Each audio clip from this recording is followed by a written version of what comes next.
Olá, professor, eu sou o Wagner e eu vou falar um pouco sobre o trabalho da criação da molécula de um fármaco.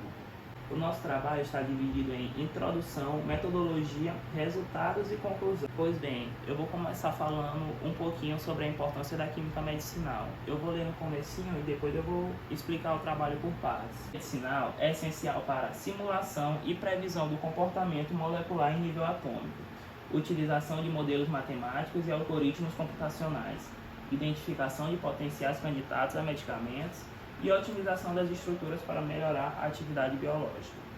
O trabalho foi possível de fazer com a ajuda dos sites o Molespiration e o PubChem.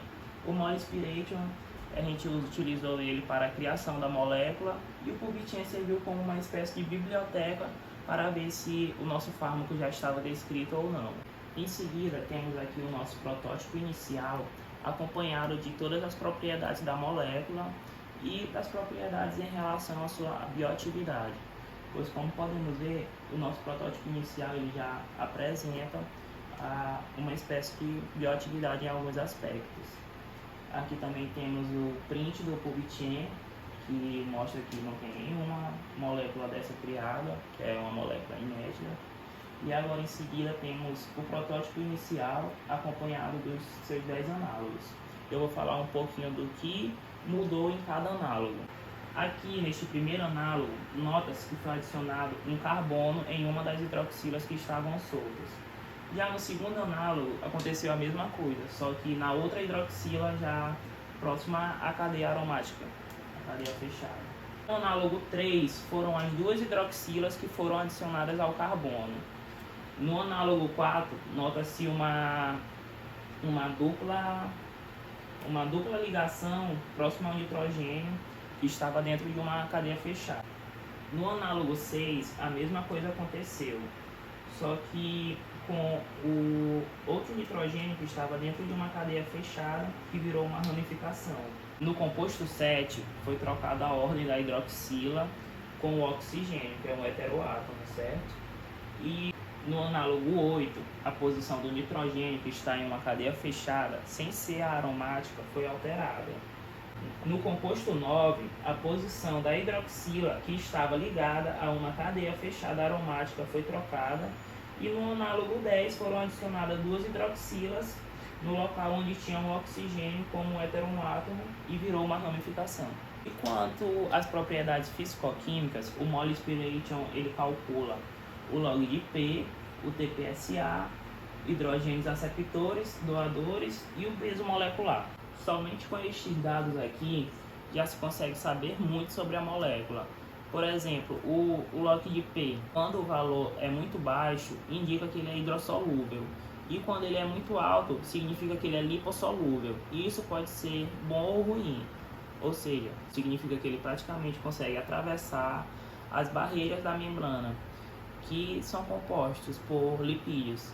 Porém, se for muito baixo, ele é hidrofílico. Um exemplo que eu posso citar aqui é o análogo 5, né? Pois aqui a gente vê, nota-se que o log de P dele ficou muito baixo, ficou menos 0,61.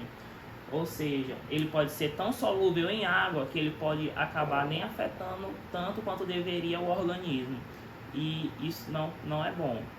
Já o TPSA, ela analisa a polaridade da molécula, ou seja, ele também verifica o quão solúvel em água ele é. Entretanto, o TPSA ele também analisa as cargas elétricas, e isto é bastante importante para que não haja assim o acúmulo de uma matéria. Quanto aos hidrogênios aceptores e hidrogênios doadores, eles são importantes para que a molécula não seja uma molécula que se quebre muito fácil. E em relação ao peso molecular, ele tende a variar dependendo do propósito da molécula, para que ela vai servir.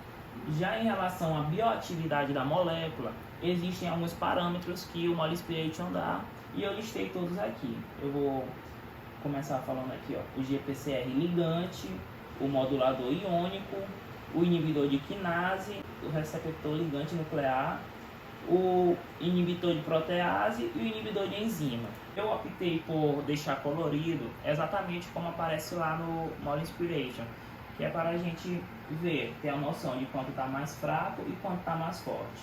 E nota-se que o nosso análogo 6, ele se destacou mais do que os outros. Todos eles estão conforme as 5 regras de Lipinski. Porém, o análogo 6, ele apresentou um resultado positivo em todos os parâmetros. Em todos os parâmetros ele ficou verdinho, ou seja, ele se destacou em relação à bioatividade e em relação também aos outros análogos. Pois bem, este foi o nosso trabalho a respeito da criação de fármaco e seus 10 análogos.